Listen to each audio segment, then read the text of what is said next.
Hi guys, welcome back. My name is Cansu and this whole space is Cansu Grows Greens. And today, finally, after a very long while, I'm able to film another video. And I'm very excited about it because I want to talk about these plants here. Today is Monday, and for plant parents, Mondays are for Monstera. Today is Monstera Monday, and I'm gonna be talking about my Monstera collection. So without further ado, let's get going.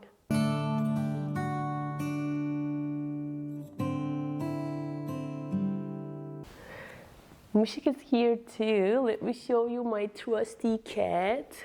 He's checking my plants that are on the table.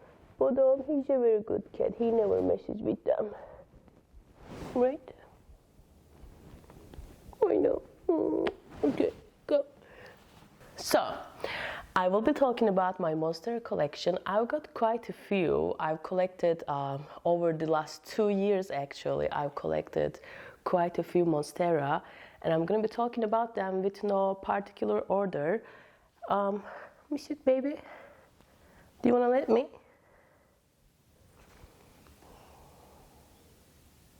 So, let me see. I want to start this little Monstera here. This is a Monstera adansonii Indonesian marble. I got this last fall as a 2-leaf cutting. So this here and this leaf here, these are the original leaves. And after it arrived, it gave me this leaf. And whole winter it was dormant. Finally, last week, this leaf emerged. You see it? And it is really like a really beautiful leaf. I really love the marbling on this leaf. And I'm confident over the spring and summer, this little plant will grow more and more. And it is quite easygoing.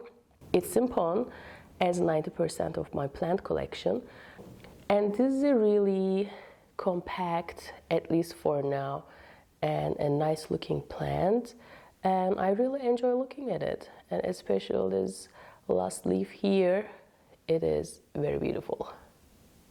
The next one is actually my favorite. The next one is my Monstera Oblique Peru.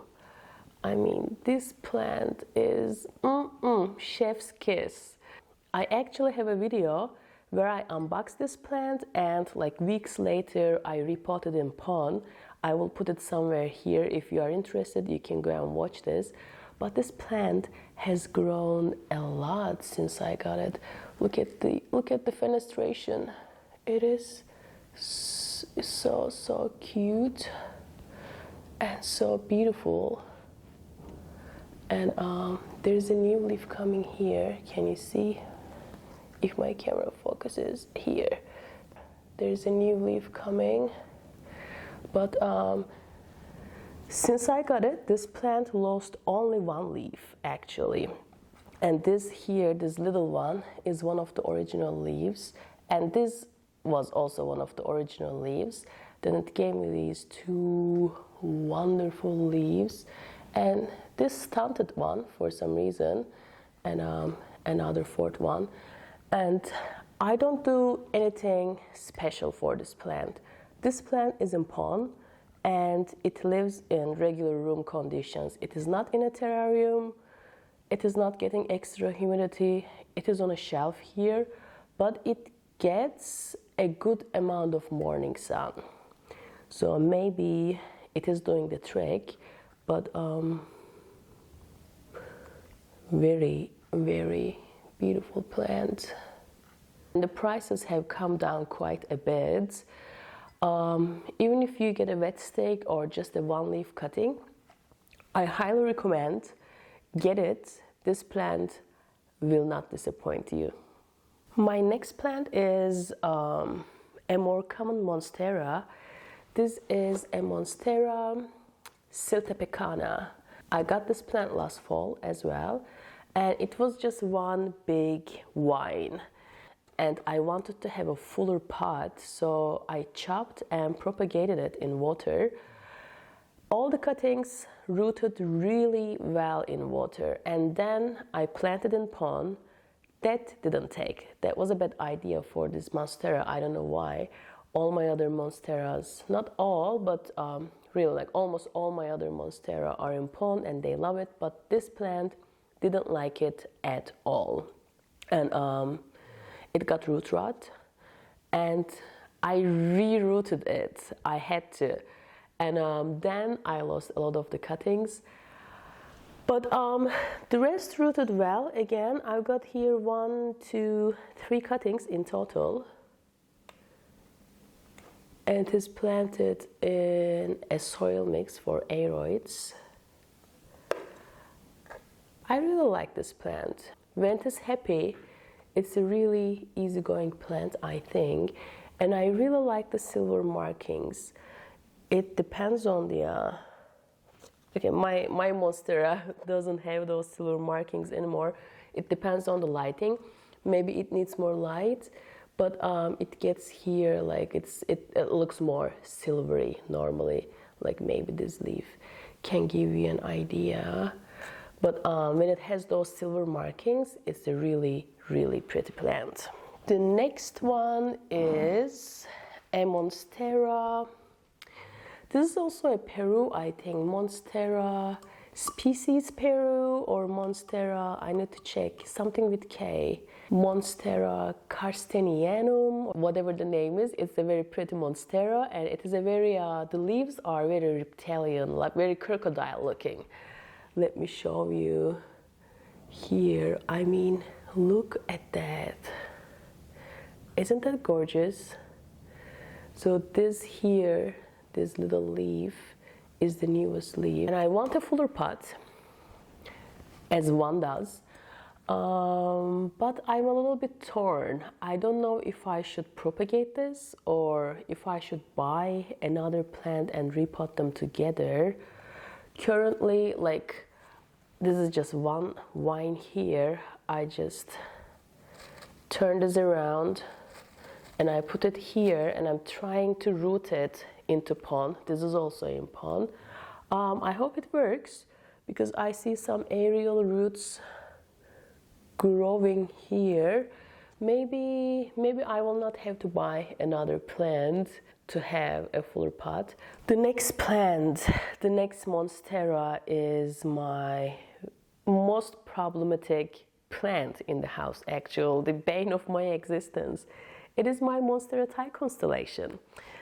And here it is a relatively big plant, but this monstera is my third monstera Thai Constellation. At the beginning of fall last year, I bought a baby plant, a baby Thai Constellation. I will put a picture of this monstera, you can see here. It arrived, I just put it in the plant shelf. I didn't even water, I didn't do anything. Within 1 week, I saw it got root rot, and I was stumped as to why it got root rot, because I didn't even water it. I contacted the seller and I explained the situation, and she was really nice. She replaced the plant with another one.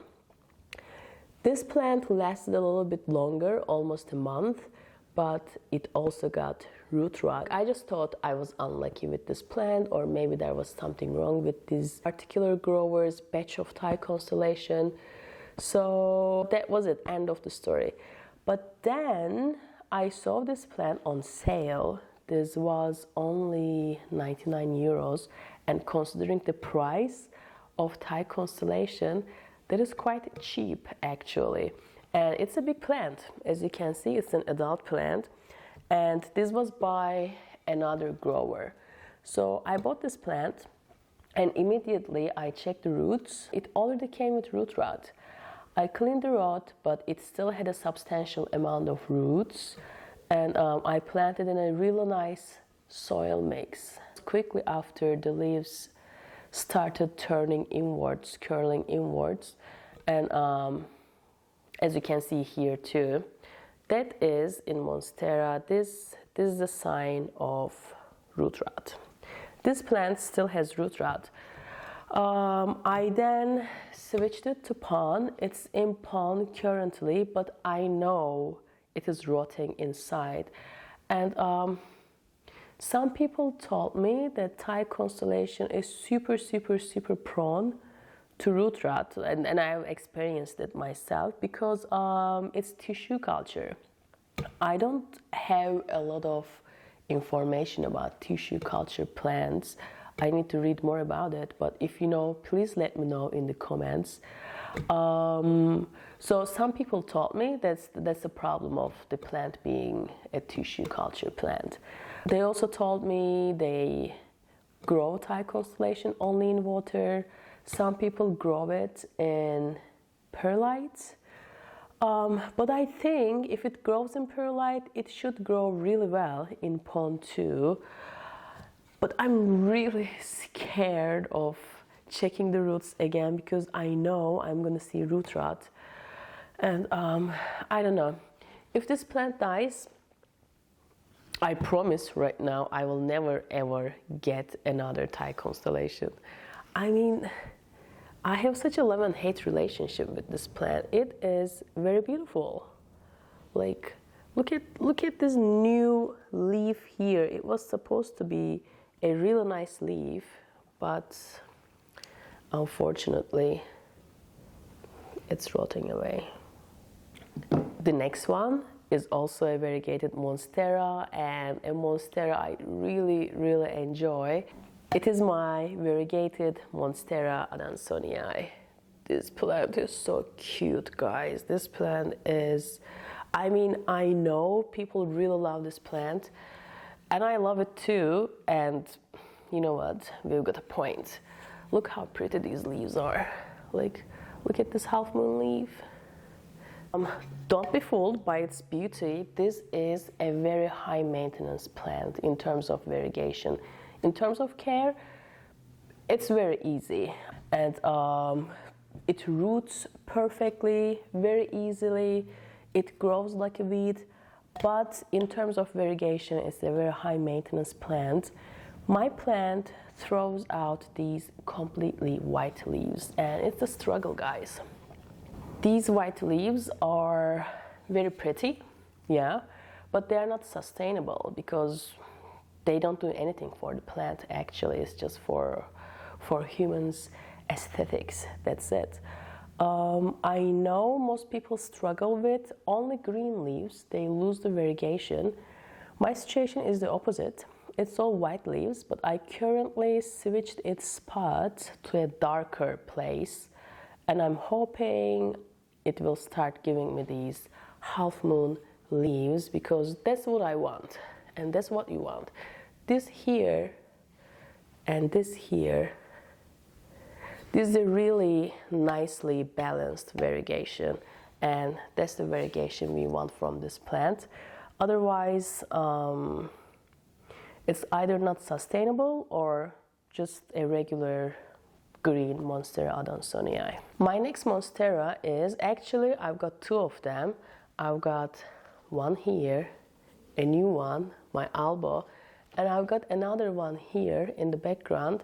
I will bring it, just a second. So this one here, this is my first elbow, and it is in now a 17 centimeter plastic pot in pond, and it is doing really well.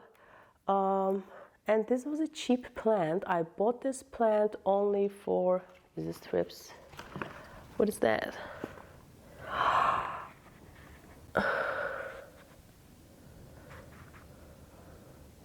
Okay, I need to check this plant to see if it has thrips or if it has a little light burn from the grow lights. I need to give it a closer examination. But this plant was only 29 euros. It came with these three leaves.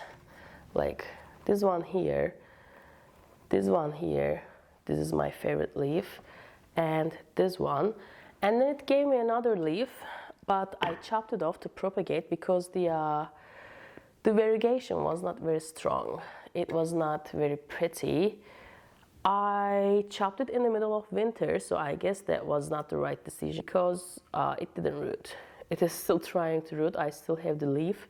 It's a walnut leaf, but it hasn't rooted. And then it came with this leaf, this tiny one. As you can see here, the variegation isn't very strong either. So I just wanted to have a prettier Monstera alba because like this one is the prettiest leaf and this one is the most variegated leaf, and that's it. It's not doing well in terms of variegation, otherwise it's growing, but I think I will sell this because I got this one recently. Actually, this came in the mail last week and I have to repot it. I want to repot it to pond as usual because to my experience, Monstera love it. And the variegation here is really pretty. You can see this is the newest leaf and it is already working on another leaf here. This is the variegation that I want from my alba. So I will be keeping this plant and the bigger one I will be selling probably. My next Monstera is a bigger one. It is downstairs in the office. So I will take you guys there to show it, but it's a big, good old Monstera deliciosa. Actually, I got that Monstera quite later in my plant journey. I was very prejudiced against Monstera because I used to see this like huge Monstera pictures and videos on social media, and I don't know, for some reason I didn't like it. And until I got my variegated Monstera adansonii, I was not very into Monstera actually. After this variegated Monstera, I started getting more and more of this plant. I got this big Monstera deliciosa for only 10 euros, I think, if I'm not mistaken. Actually, I've got a video of its unboxing. I've got a rare and common plants unboxing video and I will link it somewhere. It was already a big plant when I got it, but over the winter it grew, and just yesterday I repotted it. It was in a plastic pot, so I repotted it in this nice clay pot. I lost some roots because it was really compact with really bad soil because I didn't do anything to this plant since I got it. Yesterday was the first time I showed a little bit TLC to this plant actually. So it's been handling itself really well. That's all guys, thank you very much for watching. I hope you enjoyed my Monstera collection as much as I enjoy it. If you think there's a Monstera out there that I should get, please let me know in the comments, and take care.